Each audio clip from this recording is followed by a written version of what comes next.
You're shopping for RAM. Two kits sit side by side. Same brand, same size, same speed. One says CL36, the other says CL30. $50 difference. You stare at them and think, does that even matter? It does. More than almost anything else on that box. And by the end, you'll read those numbers like a price tag that tells you exactly what you're paying for. One warning before we start. There's a trap hiding in the middle of this video. A low number on the box that fools people into overpaying for nothing. We'll get there. CL40, the budget basement. You know that split second when you click something and your PC just hesitates? That tiny pause before anything happens? That's latency.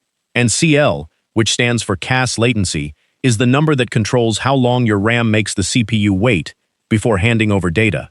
Higher CL, longer wait. CL40 means 40 clock cycles of silence before your RAM even starts talking back. That's the loosest timing you'll find on DDR5 today. These are the sticks at the very bottom of the shelf. DDR5 4800, DDR5 5200. The kits nobody writes reviews about. For checking email and watching YouTube, sure, they work. But the moment you open a game or start editing, you feel it.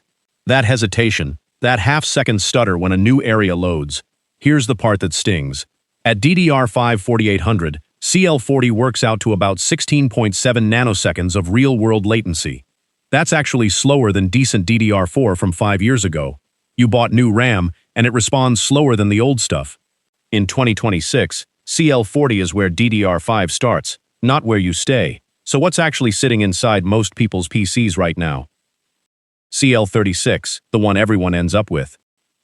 Walk into any store, grab the most popular DDR5 6000 kit off the shelf, flip it over. Good chance it says CL36. This is the default, the one that lands in your PC when you don't think too hard about timings and just buy the well-reviewed kit. And honestly, it's fine.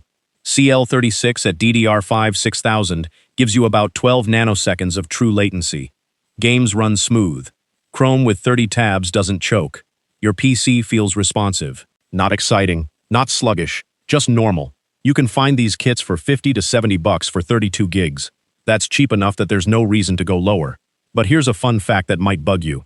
DDR5 6000 at CL36 is actually slower in response time than DDR4 3200 at CL16, 12 nanoseconds versus 10.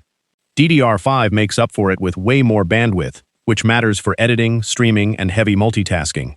But for pure gaming snappiness, CL36 isn't winning that race. We'll come back to that DDR4 comparison later, because those numbers aren't what they look like. CL36 is the floor of comfortable. But comfortable and fast are two very different things. CL30, the sweet spot. This is where you start to feel the difference in your hands. Not on a benchmark chart, in your hands. At DDR5 6000, CL30 drops the true latency to exactly 10 nanoseconds.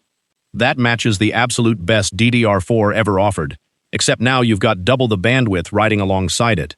Open-world games with heavy AI and physics feel tighter. Frame times get more consistent. That weird micro-stutter you couldn't quite name in CPU-heavy scenes, it shrinks. In competitive shooters, the gap between CL36 and CL30 can be 5 to 10 frames per second. Not a number that jumps off a spec sheet, but the kind of difference you feel when you're flicking between targets. CL30 at DDR5 6000 also happens to be the magic number for AMD's Ryzen platform. The Infinity Fabric, the highway connecting CPU cores to memory, runs happiest at a 1-to-1 ratio with DDR5 6000. So you're hitting tight timings and the architecture's sweet spot at the same time. My honest take? If you're building a gaming PC in 2026, this is the number to aim for. Best balance of price, latency, and platform compatibility. The only problem? CL30 kits cost real money. And right between CL30 and CL36, two numbers sit in no man's land. CL32 and CL34, the tweener zone. These are the kits you find when you sort by price, and CL30 is just slightly out of reach. DDR5-6000 at CL32 gives you roughly 10.7 nanoseconds. CL34 lands around 11.3. Both are real upgrades over CL36, but neither quite touches CL30's flat 10. So which one is worth the money? CL32 is the easy call. You get most of CL30's latency benefit for $15 to $20 less. The gap between CL32 and CL30 in actual games is about 2 to 3 frames. barely visible. Your wallet notices. Your eyes don't. CL34 is the awkward one. It's sitting right next to CL36, charging you extra for a difference you probably won't feel outside of a benchmark run. You're paying for a number that looks better on the spec sheet, but barely moves the needle in real use. So the rule in this zone is simple. If you can stretch to CL32, stretch. If you can only reach CL34, save the money and stay at CL36. The gap just isn't worth it. But here's the thing. Before you buy any kit based on that CL number alone, there's a trap most buyers walk straight into. The subtiming trap. The subtiming trap. Remember at the start when I said a low CL doesn't always mean what you think? This is what I meant. Two kits on the shelf. Both say CL30. Same speed, same price, same brand even. Must be the same thing, right? Not even close. Behind that CL number sit three other primary timings: TRCD, TRP, and TRAS. These control how fast your RAM opens new rows of data, closes old ones, and holds them active. A kit that reads CL30-36-3676 is noticeably slower in practice than one reading CL30-30-3060. Same CL on the label. Completely different real-world speed. And it goes deeper. Below those four numbers hide dozens of secondary timings. The biggest one is TRFC, which controls how long your RAM takes to refresh itself. Manufacturers set TRFC loose for stability. A kit with tight CL but bloated TRFC can cancel out the speed advantage entirely. Let me be straight with you. CL is the headline. It's not the whole story. Always check all four numbers, not just the first one. Two kits, same CL. The one with tighter companion timings wins. Every time. Now, if you've been around PCs for a while, you probably remember CL numbers way lower than anything we've talked about. CL16 and CL18, the DDR4 era. These numbers feel fast. If you built a PC any time between 2017 and 2022, you probably had DDR4 3200 at CL16. That was the gold standard. CL18 on DDR4-3600 was the runner-up. And if you line those numbers up against DDR5, it looks like DDR4 destroys it. CL16 versus CL30, nearly double. Game over, right? Wrong. Here's the formula nobody puts on the box.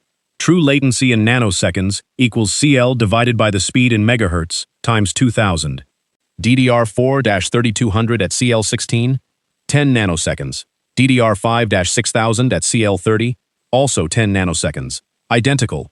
The CL number got bigger because DDR5's clock runs nearly twice as fast. Each cycle is shorter, so it takes more cycles to add up to the same actual weight.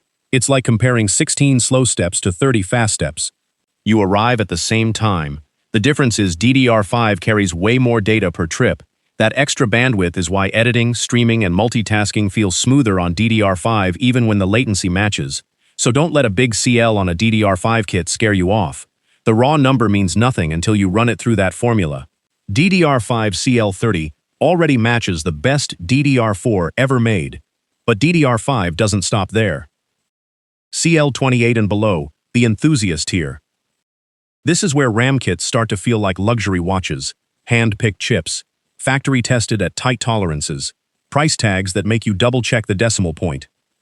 CL28 at DDR5-6000 pushes true latency down to about 9.3 nanoseconds. That's faster than any DDR4 kit ever reached.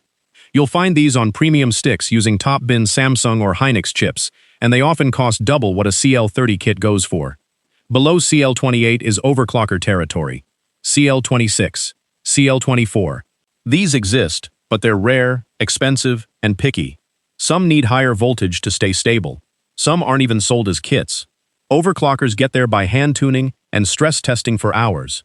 And here's the honest truth. The gains shrink fast.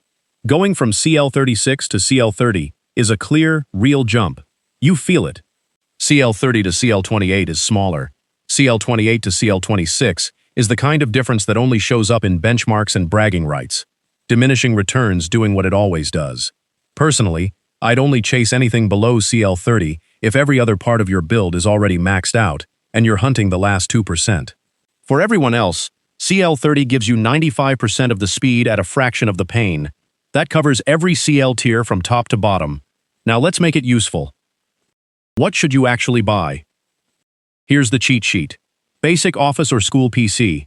DDR5 5600 at CL36. Don't overthink it. Don't overspend. Gaming at 1080p or 1440p. DDR5 6000 at CL30. That's the target for both Intel and AMD in 2026. If CL30 stretches the budget, DDR5 6000 at CL32 is the smart compromise. Skip CL34. The jump from CL36 isn't worth the price. Editing video, streaming, or running heavy workloads, DDR5 6400 or higher with CL32 or tighter gives you the bandwidth and latency you need. Still on DDR4 and wondering if it's time? Do the nanosecond math first. DDR4-3600 at CL16 is genuinely fast. Don't upgrade until you switch platforms. And the single easiest performance tip in this entire video? Enable XMP on Intel or Expo on AMD in your BIOS. Your RAM doesn't run at its advertised speed out of the box.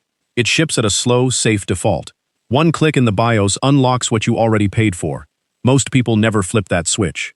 Free speed, just sitting there on the table. And one more thing. If you're ever torn between two kits with the same CL, flip them over and check the other three numbers. The tighter kit wins. Every time. So that's every CAS latency worth knowing. The number on the box is just the start. The math behind it is what actually matters. If this finally made RAM timings click, tap that like button. Hit subscribe for more tech in plain English. Drop your CL in the comments. I'm curious. I also made a full video on every PC component. Go check that out next. Okay,